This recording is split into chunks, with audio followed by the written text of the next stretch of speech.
outside, our time zone. Karibu sana for, I'll say, the first webinar for the year. This is a webinar that we look forward to, have 1 to 3 talking about space debris.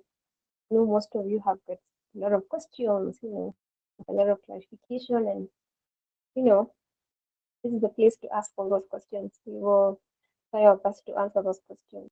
Otherwise, karibu sana, and this is the Kenya Space Agency. We're hosting this webinar and Space Club.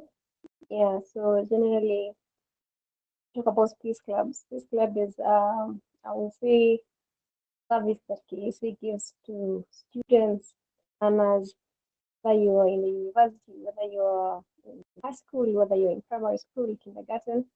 Yeah, so this is where we bring learners together just to interact with a conversation where they have hands-on sessions, STEM related. But for that, we don't do it virtually. We have to be in the school. We have to be in a place where, can speak one-on-one. Yeah, we have immersive learning. We have, I think that's the major thing that we do. Yeah, immersive learning in the aspect of AM sessions, in the aspect of, robotics, in the aspect of building, putting together a rocket with the materials that are available. Yeah, we call it a water rocket, just to understand the science, the physics behind how a rocket takes maybe a payload to space. Yeah, so generally Kenya Space Agency, our mandate as Aristotle is to promote, coordinate, and regulate all space-related activities. Yeah, so that's just an overview of the Kenya Space Agency. And the reason why we do this webinar is just to achieve one of our strategic goals, which is developing national capability when it comes to trying to create, to enhance, trying to create a space ecosystem in the country. That's why we have this webinar, to reach to those that we have not reached to the regions, also those who are maybe in diaspora but really want to hear about what is happening in Kenya. So karibuni sana. We have, sorry, I forgot to say my name. My name is Joanne Tane. I serve as Space Education and Awareness Officer. Yes, I am this person who gets to handle all your requests when you want to hear about space, or about STEM in school, universities, colleges, or anywhere. Yeah. And on to our today's session, we have one of our own. His name is Jovian Store. He's has a background in aerospace engineering. He's the person, or rather the profession, who's going to explain to us really what is space debris, what's the science, what's the physics, all that. How did we get there, and what can we do to get out of where we've read? So on to our presentation. Store, karibu sana. It's your turn. And for those who don't know karibu sana means welcome, in Kiswahili. So on to Store. Thank you. If you have any questions before Store comes in, if you have a question, just drop it in the chat. And if you feel that you really need to speak, you really need to have more clarification about the question you asked, just raise your hand. We will unmute you and give you a chance. Anytime, if even though the presentation is going on, just raise your hand. We're here to listen to that question. All right, on to you, Store. Thank you.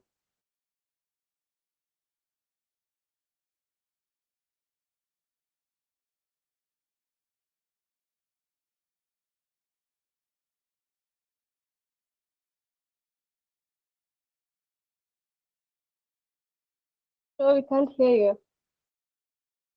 Sorry about that. So thank you, Joanne, for this opportunity to speak about the Space Debris webinar. So thank you all the participants who made time to actually attend this webinar. So I'm going to proceed by sharing my screen. Thank you. Okay.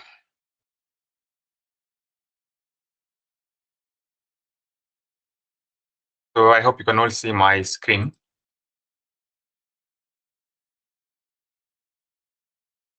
Okay. So welcome to the Space Debris webinar. So the overview of this webinar is basically going to touch on introduction to space debris. So basically, what is space debris? Where does it come from? And the effects. Then we're also going to talk about the risks of space debris. Then methods of tracking space debris. Then mitigation measures for space debris. Then there'll be a Q&A session. So introduction. So basically, I'm going to begin by what is a space debris. So basically, a space debris are just basically a collection of defunct objects orbiting the Earth. So they can be basically in an operational satellites, they can be rocket bodies, they can be fragments generated from explosions, collisions, and faulty payload assembly. So basically, there are two primary sources for space debris in Earth's orbit. So basically, from accidental and intentional breakups, which basically produce long-lived debris. And of course, the other primary source for space debris is basically intentional breakup during launch vehicle operations for the upper stage and other orbital stages for the spacecraft. So you can be able to see on my right here, we have basically all the sources of space debris, which include those tools by astronauts. We have all satellites which have launched a long time ago, probably 30 years old mission. Then we have parts of the rocket bodies, which include the upper stage for most of these payloads which are launched into orbit. And of course, we also have mission fragments which resulted from in-orbit collisions. So I'll go back to the history of space debris, which began in 1957 due to the launch of Sputnik 1. We all remember this one was a Soviet satellite that was launched in 1957. So it's part of the mission that resulted in the first stage for human-made orbital debris, with the first piece being the rocket stage that, of course, launched the artificial satellite, and the second source of the debris being basically the satellite itself. Then, of course, there's one other interesting aspect. We have the first in-orbital collisions between the Iridium satellite constellation and the Cosmos. So this one was the first accidental hypervelocity collision between two satellites, happened around 2009.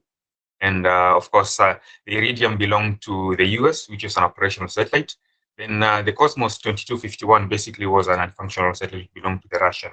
So of course, there's the issue of liability, because when you start talking about the international law, which is applicable to in-orbit collisions, basically it's derived from the 1967 Outer Space Treaty, and also the 1972 Liability Convention, whereby it states that under these treaties, the launching state is the one that is primarily responsible for all objects in orbit. So according to that common definition, then the question becomes that since Russia was the launching state for the Cosmos satellite, which was non-functional, and of course, the Iridium 33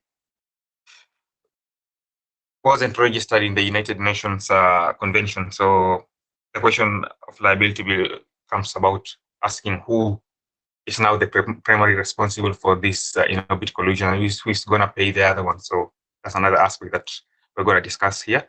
Then, of course, we have this graph here basically shows Socrates. Socrates basically is a Celestrack, which is used to actually do predictions for in-orbit collision. So it can be able to basically show you in terms of minimum range in terms of separation between the two satellites, which of course are going to show you over an STK simulation.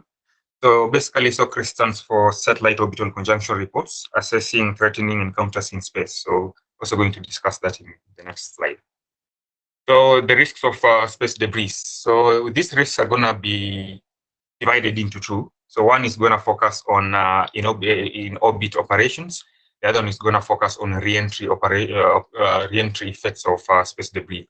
So we are all aware that the outer space is just an example of an extraterrestrial common resource. So it doesn't belong to any country or any sovereign country. So basically, it's a universal common resource.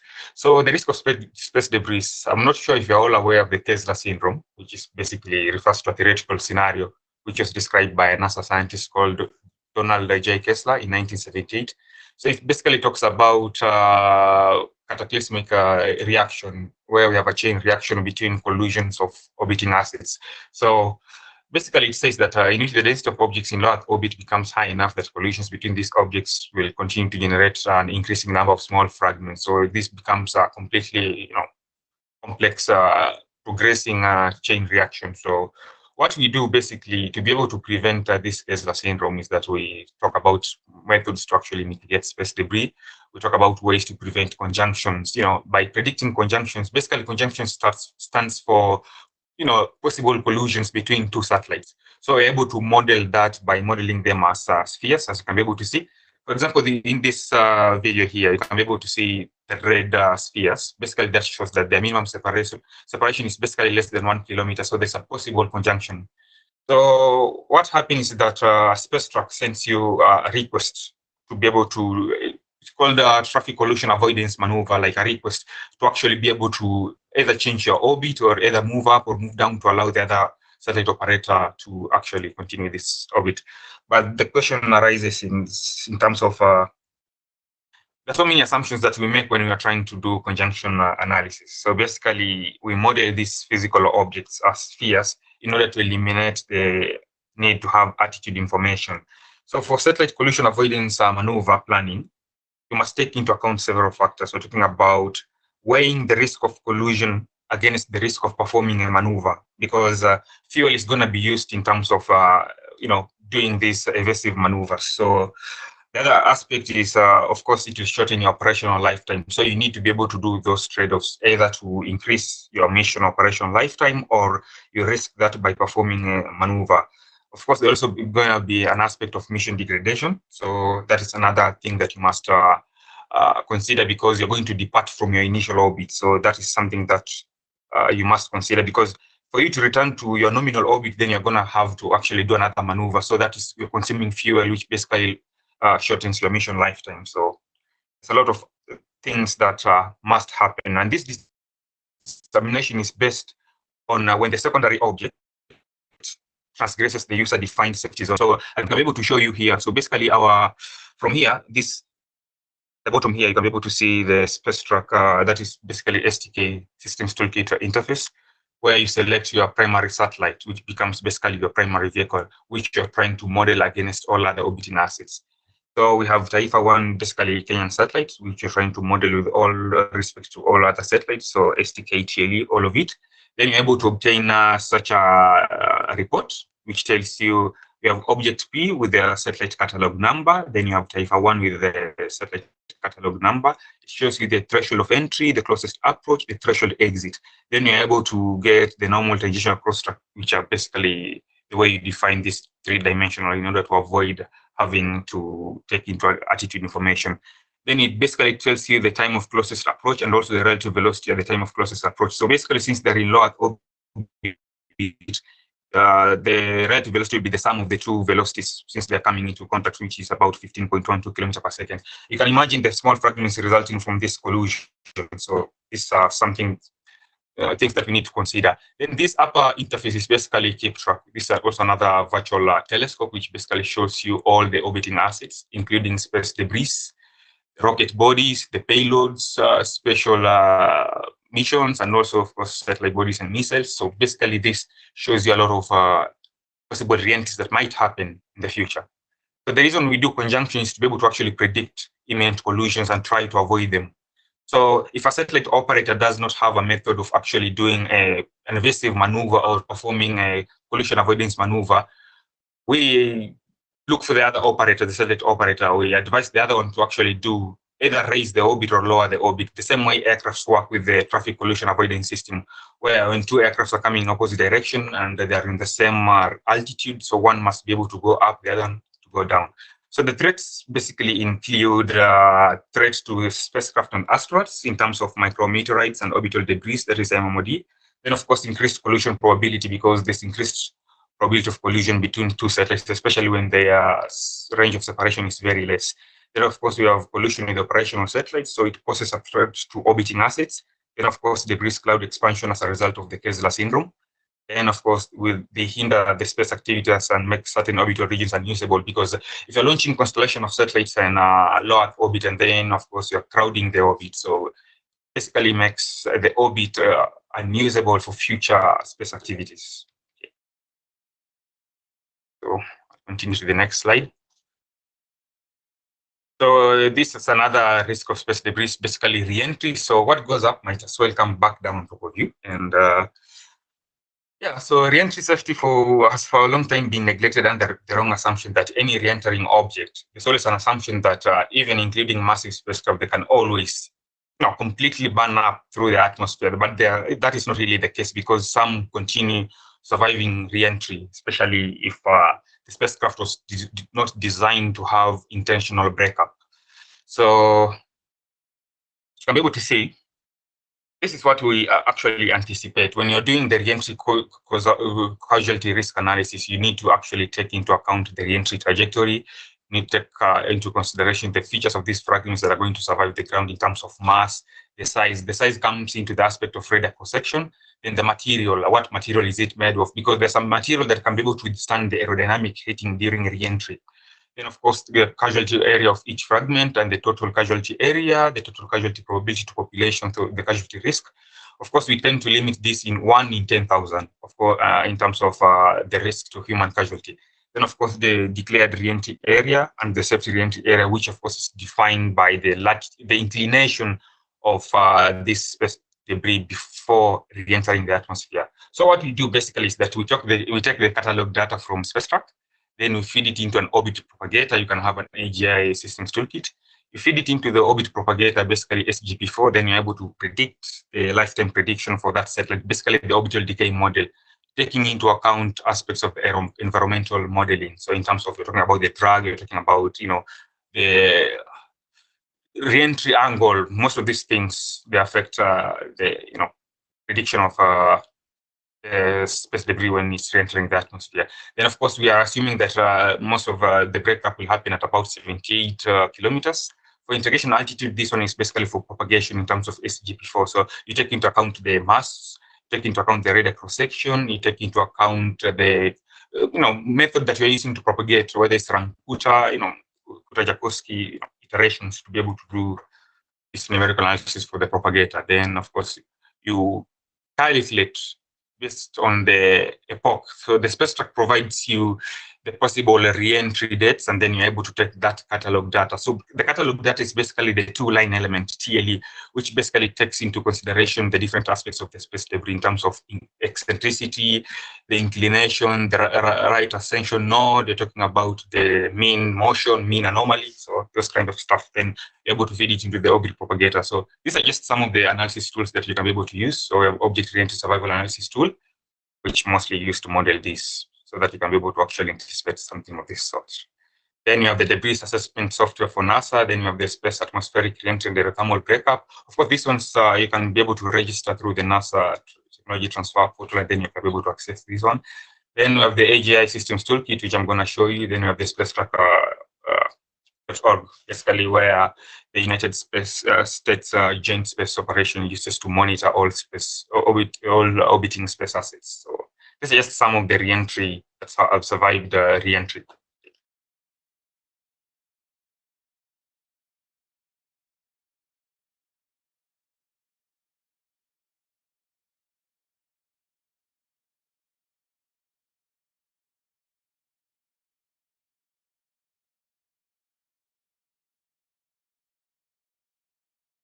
Okay, so I'll talk about the incident that happened in Kenya.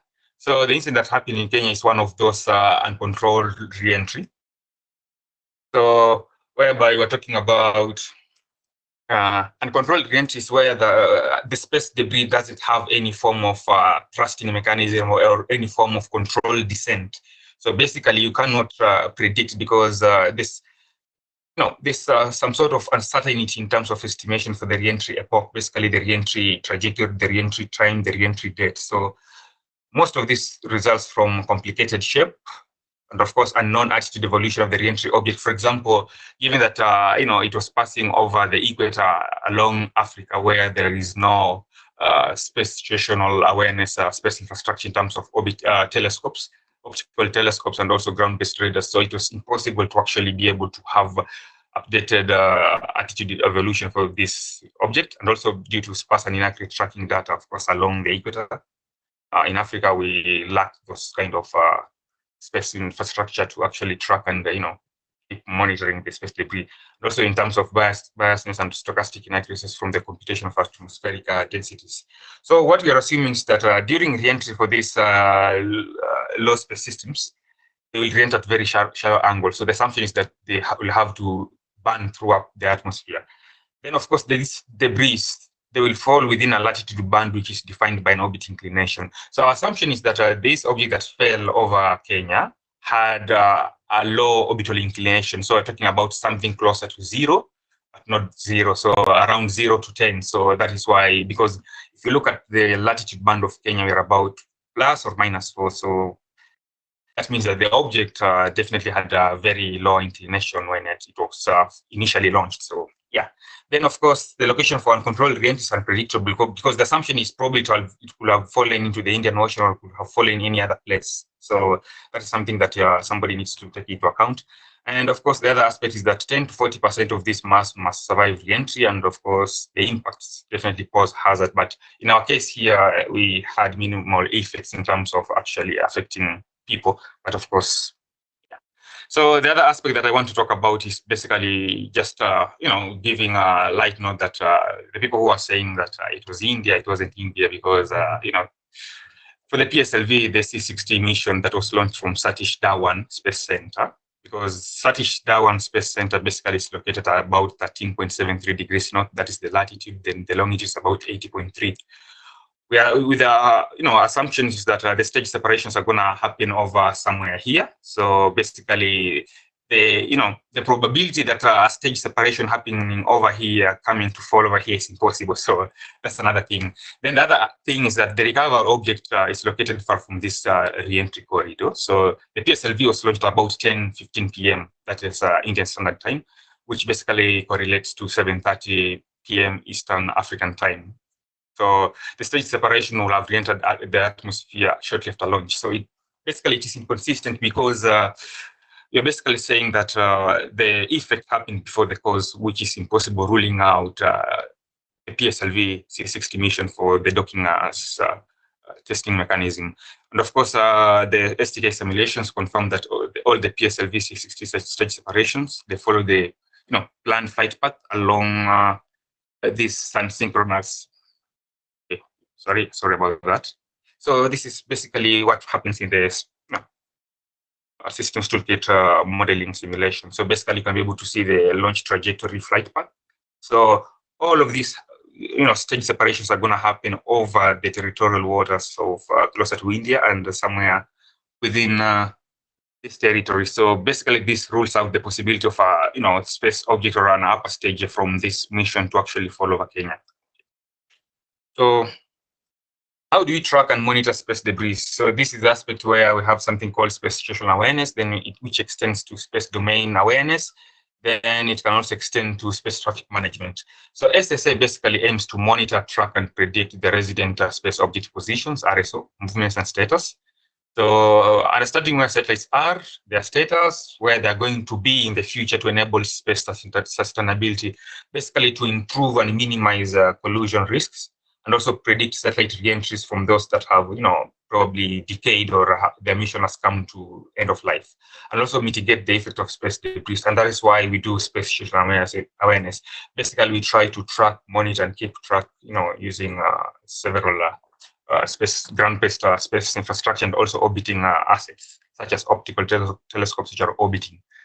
Then, of course, when you further extend the SSA to monitor and, monitor the ownership and actions of military satellites, then you extend to something called the space domain awareness. So basically, this is the spacetrack.org, where basically you obtain all the TLE or the catalog data for each satellite and each space object that is currently in orbit that is being tracked by the US Space Track 1, that is the JSCOP. So here you'll be able to get the source, the radar cross-section, the decay epoch, everything that you need, the country, the international designation for the satellite objects, the satellite's name, and also the NORAD CAT ID, which can be able to actually be able to tell you that these are the possible re-entries that happen between this date to this date. So from there, you're able to see which of those objects you can be able to actually determine. So from this, you can be able to actually tell what happened in Kenya. So basically, because SpaceTrack is I would say it's a data portal where you can be able to actually obtain all the catalog data for all the space objects. This one belongs to European Space Agency. So of course, all of them obtain their data back from SpaceTrack. So you have the COSPA ID, the satellite number, the name, the reentry date, the uncertainty in terms of reentry, and then of course the mass of the object, and also the class. Is it a payload? Is it a rocket body? You know, those kind of stuff. Is it a rocket debris? Then from there, you're able to see, you know, the ground tracks, or not really ground, it's basically ground tracks, but basically it shows you the orbiting path for these objects. Yeah.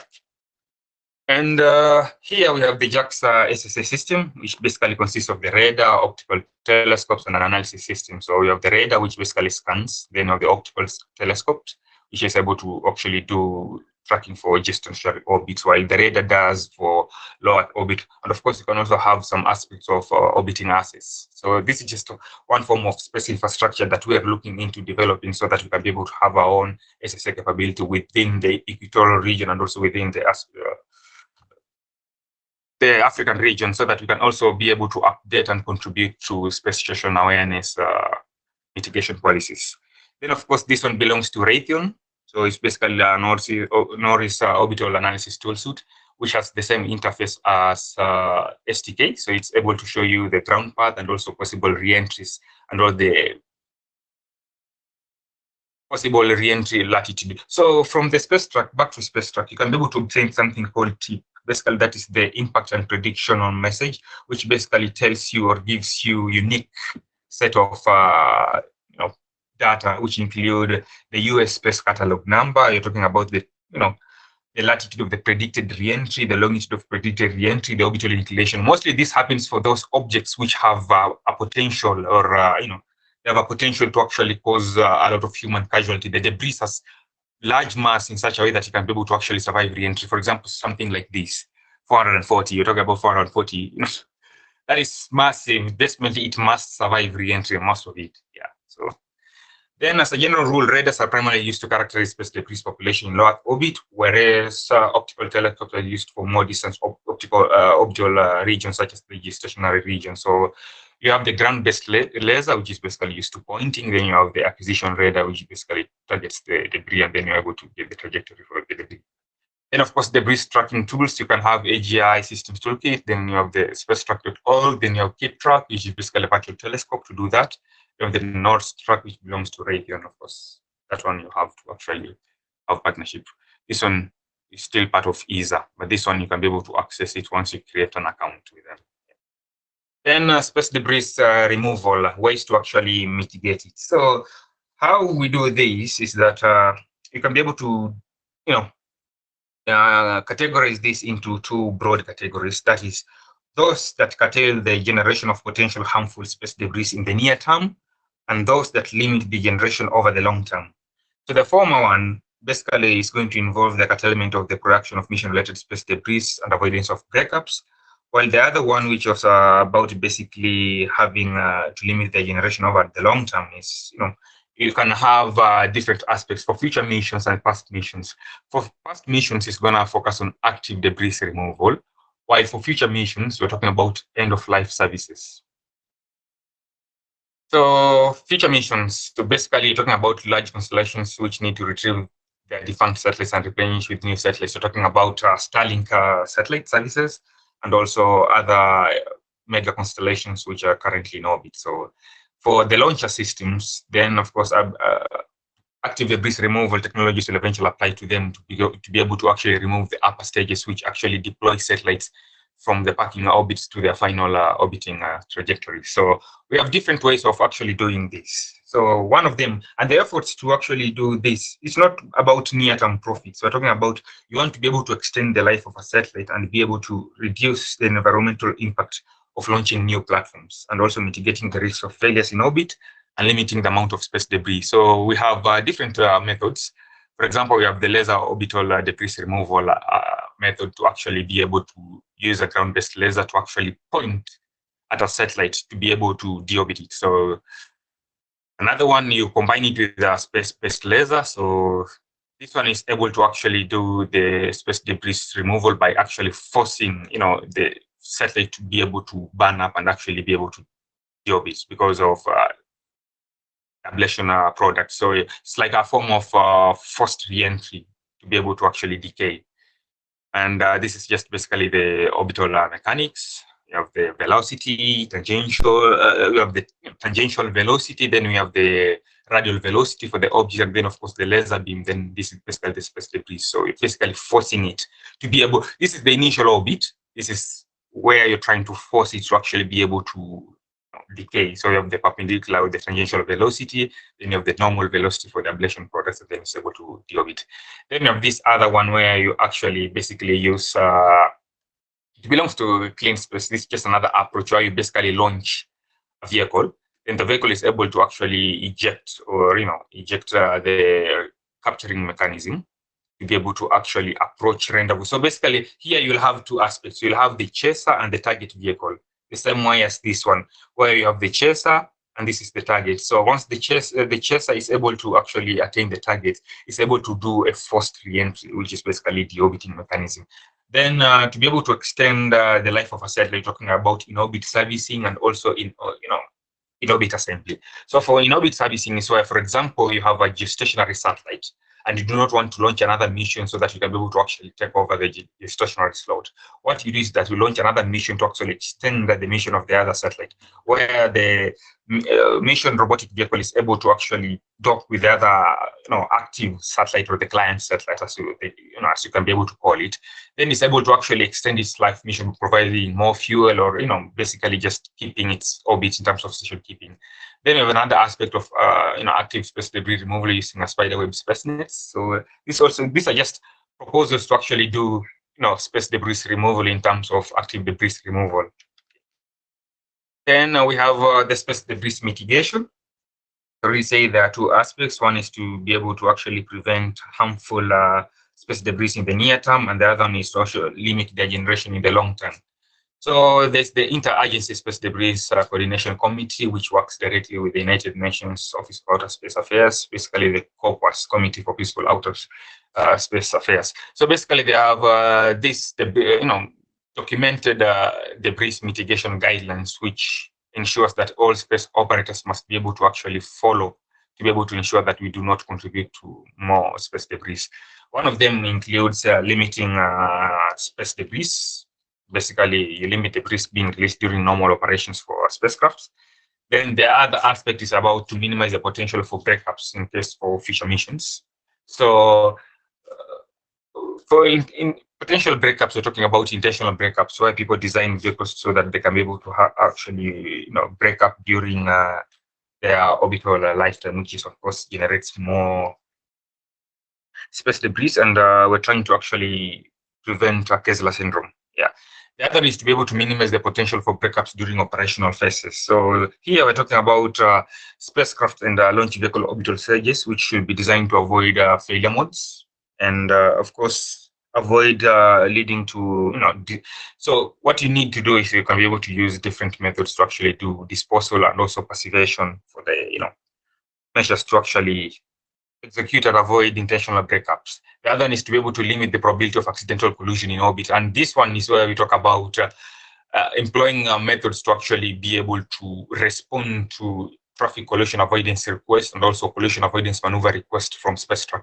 So if I'm a satellite operator and SpaceTrack has sent me the traffic collision avoidance request to actually do an evasive maneuver, I need to ensure that in the near future, when I'm performing this evasive maneuver, I do not pose threat to another orbiting asset, another satellite in orbit that is currently also in orbit. Because when you change your nominal orbit, it means that you are moving to another orbit, and that also increases your chances of actually posing threat to another satellite in the near future. So what you do is basically you need to limit the probability of accidental collision in orbit, and by that you integrate different forms of thrusters to actually be able to change your orbit.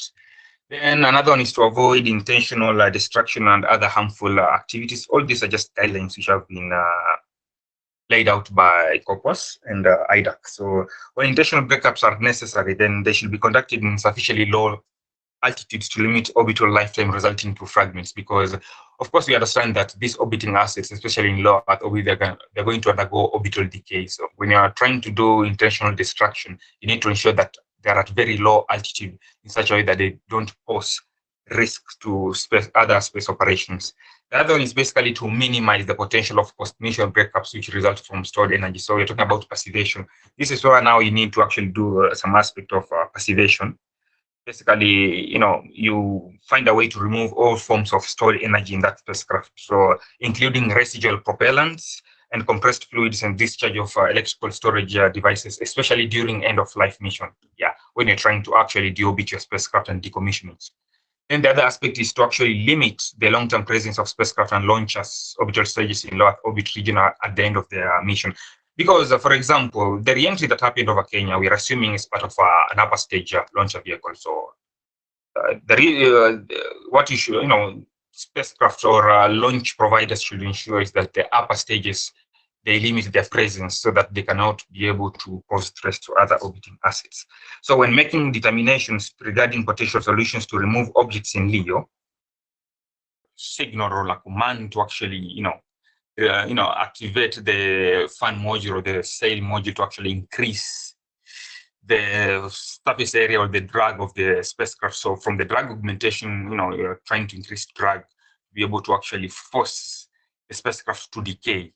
Then the other aspect is about robotic capture systems, which you have already talked about in the previous slide. Then, of course, you have space tags. So we have different ways. You can do catapult, where you basically just use a net to actually capture space debris and then force it through the atmosphere. Then you can also do harpooning. You harpoon the satellite, like basically throw an arrow and then you're able to. That is weird. Anyway, and then you can also equip the satellite with deployable sails, basically, as I've said, to increase the drag and also force the vehicle to deorbit. Then the other aspect is about laser ablation, which you already talked about using a ground-based laser, able to, basically irradiate the spacecraft with laser to actually, force it to deorbit. Then, of course, you design for demise. When you design for demise, it's basically you are designing in such like a face-off, in such a way that the vehicle intentionally breaks up during re-entry. So you basically design intentional weak links, you introduce intentional weak links on the spacecraft structure in such a way that the vehicle is able to actually break up during re-entry so that there is no surviving space objects from the re-entry, so that it doesn't pose threat to, property and also human, because the whole idea is to be able to reduce the threshold of human casualty to 1 in 10,000. Yeah. So thank you. This is the end of the webinar, and I'm also going to show you basically the collision avoidance advanced conjunction analysis tool that is used to do collision avoidance maneuvers for spacecraft. So I'm going to stop sharing, then I'm going to share the STK platform.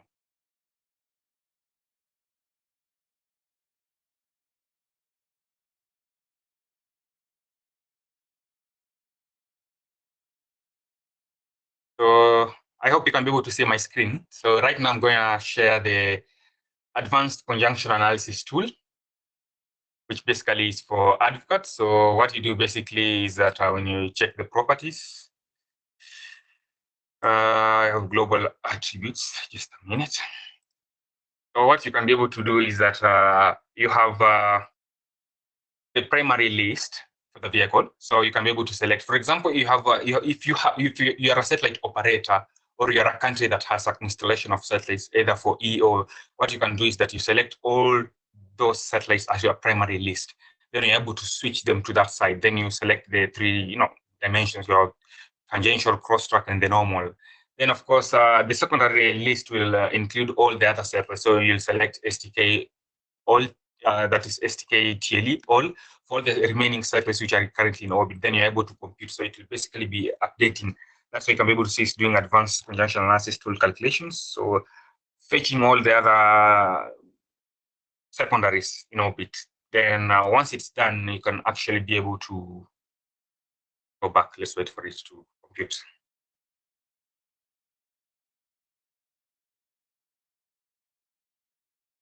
Can be able to see it's about 60% loading. So it takes time because it's basically updating this from the AGI database, which is linked to the spacetracker.org server. So basically able to actually update that one. Yeah. It's about to finish.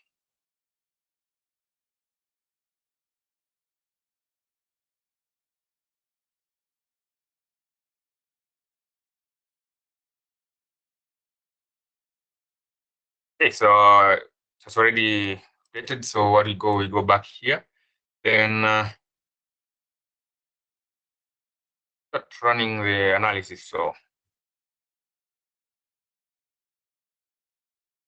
then of course you can always zoom into your orbiting asset, which you have modeled as a sphere.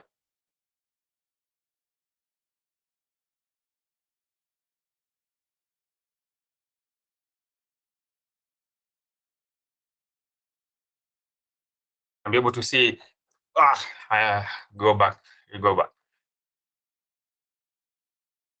go back. We see the one with the red one. Of course, when you go to the report, it can actually tell you. Yeah. Okay. And be able to see now that is a predicted conjunction. So we have less than 2 kilometers in terms of approach. Now at this point, you'd have probably received. What is that one? The red one.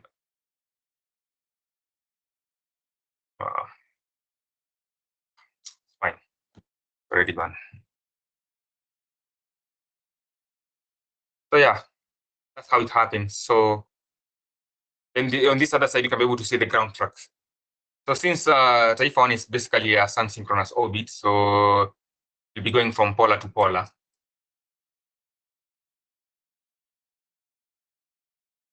So it's just and of course there are other orbiting assets on this other side. Then what you do is that you come to the conjunction analysis tool, and then you're able to do the graphing. When you do the graphing, you're able to obtain different variables. So you have the secondary vehicle list, encounter warnings, close approach by timing, close approach by minimum separation. So I'll do close approach by minimum that one. Then now I can wait for the report to load. This one, you can be able to actually show you the primary vehicle, which is basically the satellite with the NORAD ID. Then it basically shows you the object name. So for example, this is a PSLV debris. So this one is a space debris that belongs to Polar Satellite Launch Vehicle for India. So it shows you that their orbit is intersecting, and there's a minimum range of separation of about 0.2. So it must be probably that one that we saw, because yeah, it was approaching the one with the red. So it's intersecting. It means that since it's polar, and also Taifa 1 is polar, so it's basically in a way they're intersecting. So it shows you all the close approach by minimum range for all the orbiting assets. I'm able to see the rocket body. I'm able to see Starlink, Cosmos, Object Space B, so many of that. And then you can still go to close approach by this. Then you're able to generate the report. So yeah, this basically shows you the satellite catalog number, the minimum separation, the minimum range, yeah, with all the dates.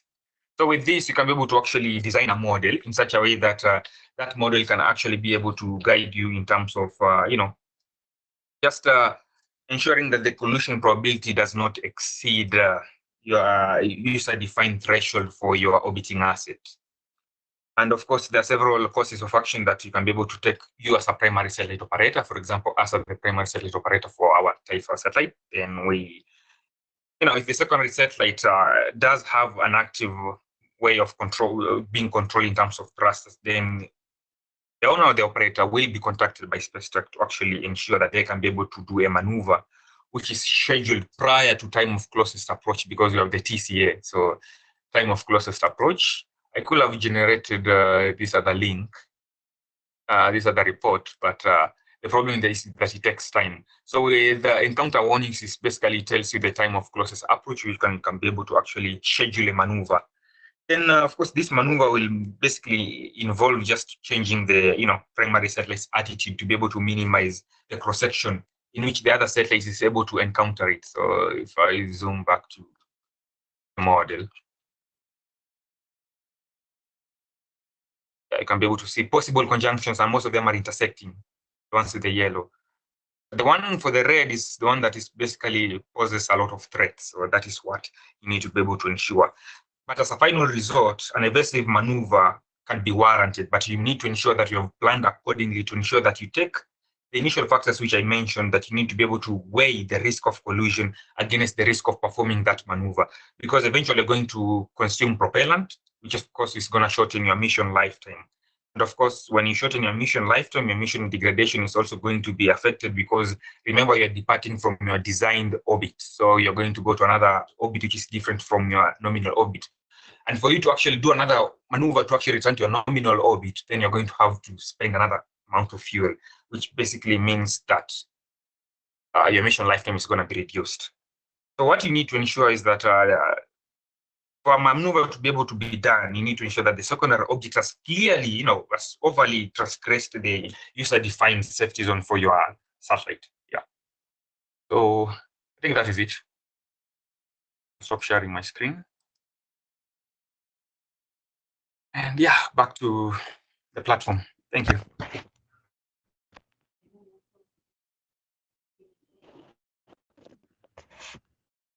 Thank you, Stoa, for that presentation. A lot of new things to learn. Yeah. I hope each and every one of you has gotten something new from the presentation. Yeah, but before you give comments about the presentation and what you picked for the highlight, there's a question for you, Stoa. I think from Karanja. Yeah, so does this mean that Kenya has no spider webs, lasers, or any other special protection or removal mechanisms?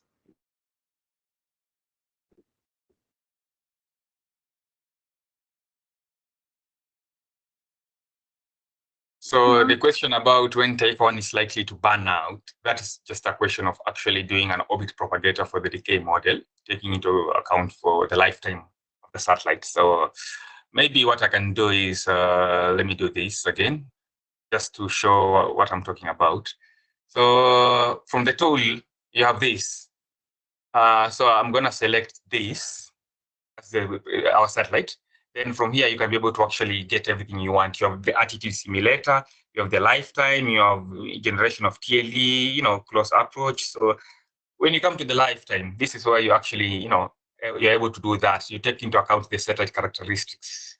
Yeah, so drag area exposed to the sun, the mass, the atmospheric model, depending on what you want in terms of advanced, then you can actually be able to compute, but I see I've not really actually, fixed the correct parameters. Then from here, you can be able to use SGP4 to actually compute that, and you can be able to graph. So when you graph, it can be able to tell you the possible re-entry date, the possible decay epoch. Yeah. So basically, that's the lifetime tool. So for the decay, it will be, basically for a 3U nanosatellite, the mission can go up to probably 5. That is extended. That is too extended. You over designed the satellite, but majorly supposed to be between 2.5 to around 3 years. So yeah, so timely around there, 2027, 2026, late, early 2027, depending on the lifetime model. I cannot actually comment on that. Yeah.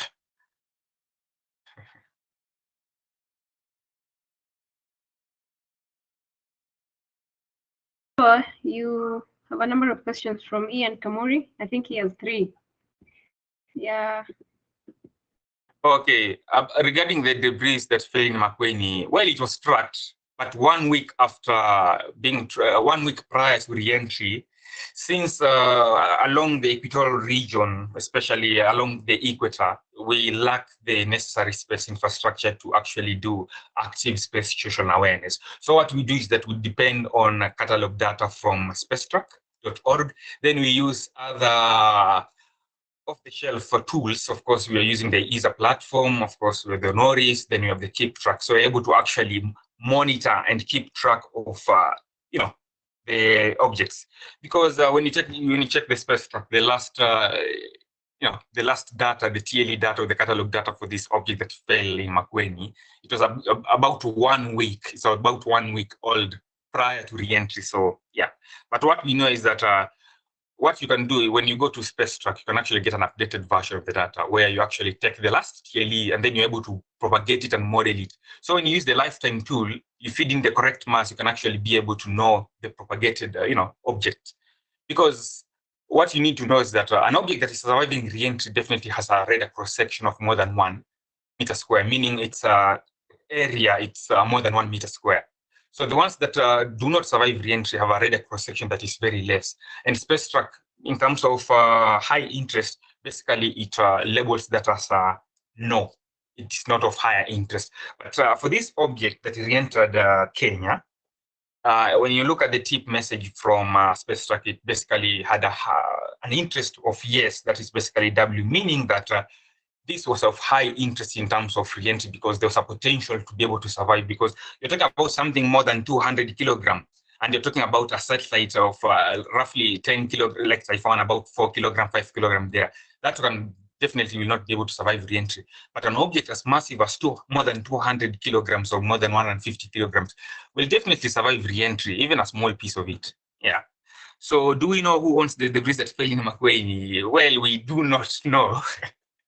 But you can be able to actually, backtrack, like you do a backtrack, and then you can be able to actually look at those objects of interest that re-entered from 28th to 31st, and then you can be able to do your own, assessment and, just like that. But I cannot comment on that. Thank you. How can AI be applied in preventing orbiting assets from colliding and in deorbiting assets?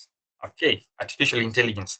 Well, artificial intelligence can be able to be used in terms of actually scheduling and having advanced algorithms which can be able to actually do an evasive maneuver when they sense there's an incoming, probably what you can do, you can actually, maybe you're talking about having a space situational awareness infrastructure in which you can be able to actually configure it with your satellite, so that when it, you receive conjunction analysis request or traffic collision avoidance request from SpaceTrack to actually do an evasive maneuver, then your satellite can be able to do that autonomously without you actually having to, interfere with the dynamics. So it's able to assess. It's the same way aircrafts are able to do the traffic pollution avoidance system, where an aircraft is able to send a traffic pollution request to the other aircraft, telling the other aircraft to go down while the other aircraft to pull up. So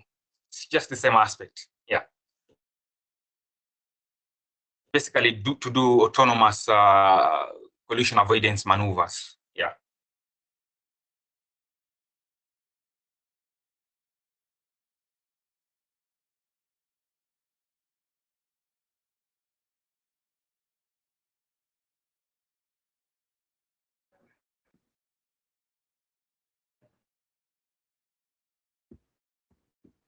So there's a question in Q&A area.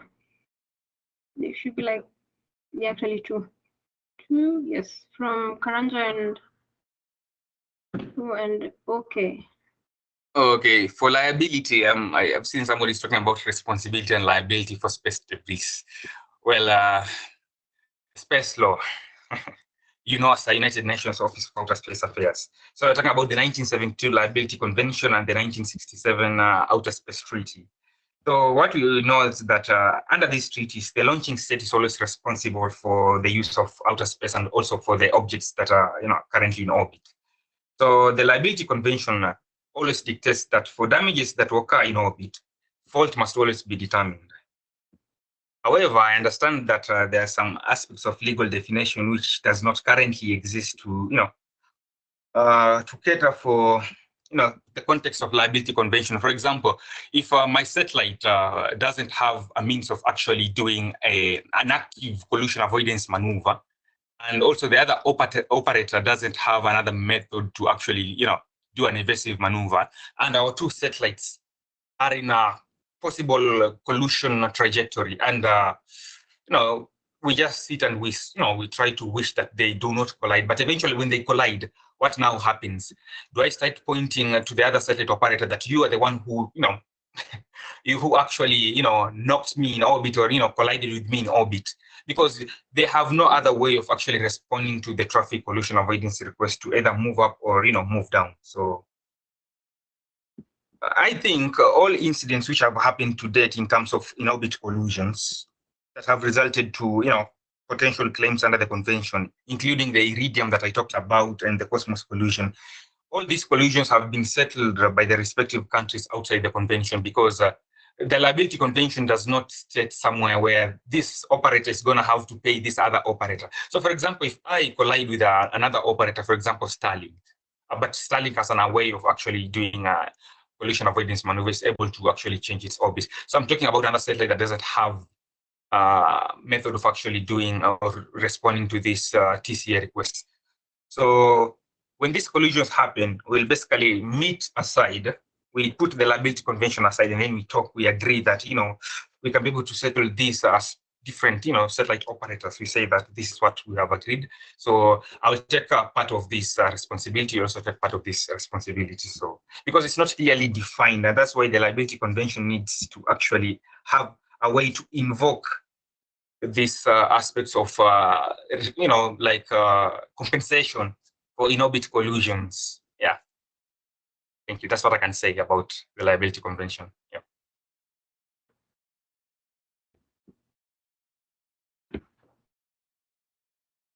There are two more still.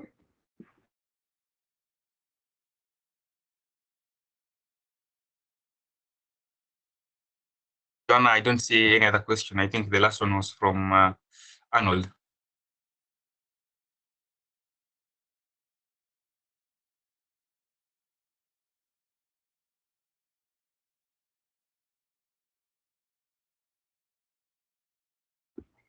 Maybe I can read it from Karanja. So does this mean that Kenya has no spider webs, lasers, or any other space protection or removal mechanisms?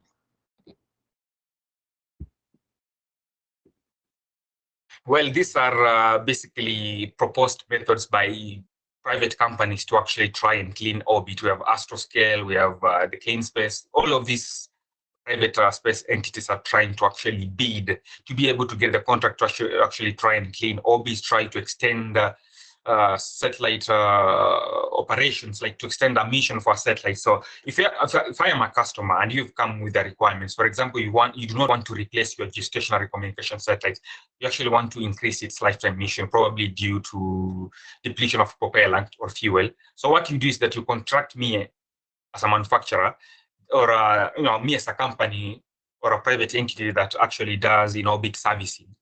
So I will launch my spacecraft. My spacecraft will do all the necessary orbital maneuvers, chase target maneuvers, and it's able to actually dock with the vehicle. And then from there, we're able to extend the mission of the satellite. So we, as the Kenya Space Agency, our mandate is actually to regulate space activities. So for example, if you are a launch provider, for example, you are a SpaceX and you want to launch from Kenya, that's where we'll come in. We will actually come in and try to regulate the aspect of launch capability. So in terms of trying to clean orbit, that is not really part, but we are part of the voice that actually is trying to talk about, we are trying to also want to contribute to, to this aspect of space situation awareness in terms of mitigation for space debris by actually partnering and having international partnerships to develop tracking capability. Because the whole idea of this, this webinar is to actually voice out that we as the agency are trying to actually develop localized SSA capabilities in Kenya and also surrounding regions in terms of actually being able to track and manage the risk posed by space debris. Because from the other video you saw, there's possible re-entries that are going to happen in future. Yeah, as long as the vehicle, the space debris or the space object has a very low inclination, there's a high probability that it's going to fall within a designated latitude belt. So if it has a low inclination between 0 to 10, then there's a high chance that you'll either fall over the ocean or over the land. So what we can be able to do us as a country is to be able to prepare ourselves by having optical telescopes, ground-based radars, so that we can be able to actually monitor and keep track, so that we know something of this sort is going to come over, and we should be able to be prepared as a country in such a way that we can be able to offer early warning systems in terms of actually being able to advise the people who are going to be affected by being able to predict the actual re-entry latitude, predict the re-entry, the impact point for that space object in the near future. So that is what we can be able to do as a country. But trying to, and also pushing for this, this dialogue of actually being able to, push for future sustainability in terms of the use of outer space and also responsible use of outer space. Because as a space agency, we are going to perform in conformation with the Liability Convention. Because you see, when you as a country start becoming a spacefaring nation, then you must conform to these UN conventions, Liability Convention, Chicago Convention, United Nations Law of the Sea, of course, especially mostly for the launchers. Yeah, so that is the only aspect that I can talk about. But active debris removal, that is not really part of the scope of us in terms of space situational awareness. Our scope is going to focus on being able to develop the space situational awareness tracking capability. Yeah.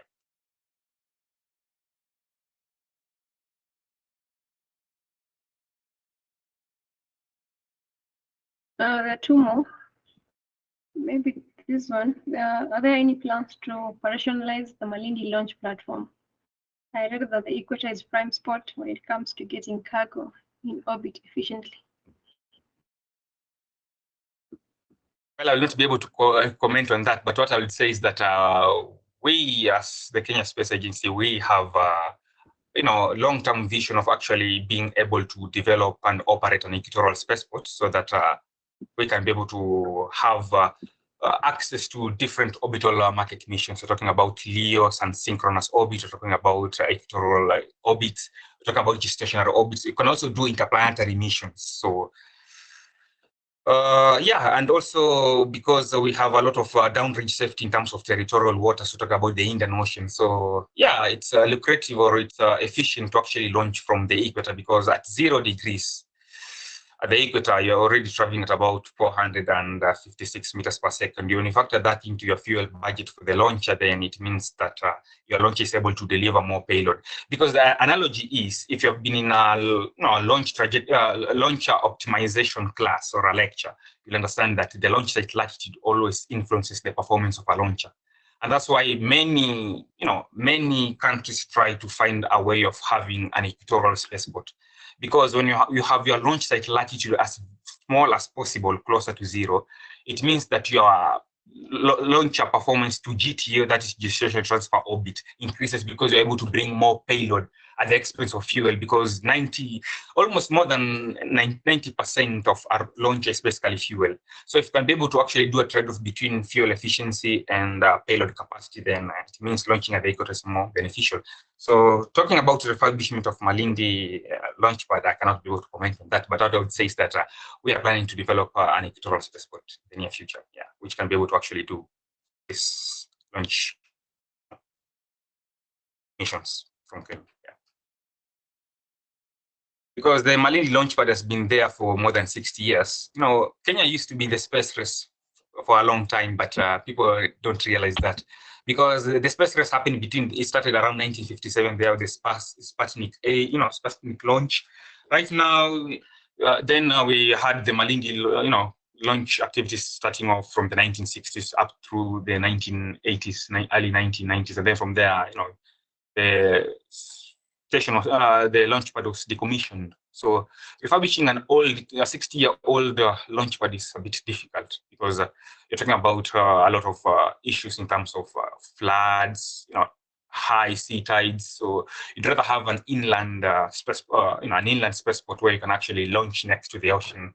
Because of anything, you can actually, do a launch abort system. Then you're able to destroy your launcher over the territorial water. So an inland will be more better than, sea platform. Yeah.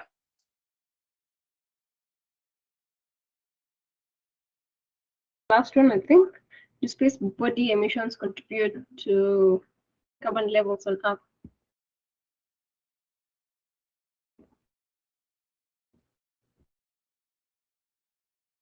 That's a tough one. Do space body emissions contribute to carbon levels on Earth? Well, I'm not really an enthusiast of climate. Maybe this one I'll give it to Olivia. Olivia is also an aerospace engineer. She can comment on this.